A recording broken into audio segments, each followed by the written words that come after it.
what, like if for people who are listening to this, what is the first consideration for you as a show administrator when you're getting ready to run a show? And maybe we need to break it down into what we need to consider for horses, for riders, for spectators, and then also for grooms, because I think these are all very different elements. Yes, basically, the first consideration is, do we have enough time to do this show?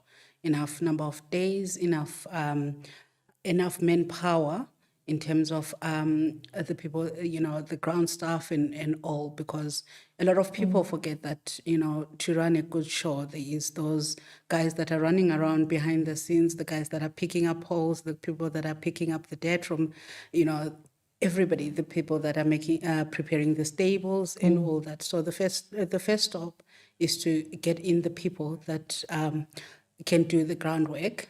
And then obviously, there's the schedule preparations and all that. And also the officials, which is one of the greatest, difficulty, if I may say, because at this stage, we have so many officials at a certain, grade or level. So it's one of those things where, firstly you have to figure out which officials am I going to use and which ones actually have the right caliber for the show. That's quite a thing, because again, officials, I think, and we've touched on it briefly in one of the podcasts, but we don't notice them. We just, we carry on without thinking about it. They are completely overlooked. Unfortunately, it's one of the people, that actually drive the show. Because if you have got the wrong officials, some officials are good with adults, some are good with children. That's interesting. And, some can deal with both.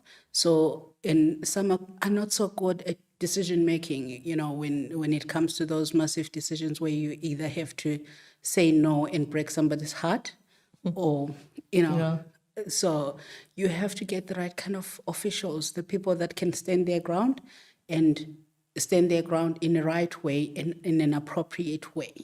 So those are some of the factors that you look at before you even get that schedule out. You're looking at who your officials are, who's going to be building for me if it's jumping, for example, who's going to build for me, and will they be able to cope with this kind of pressure? And if not, what will I do?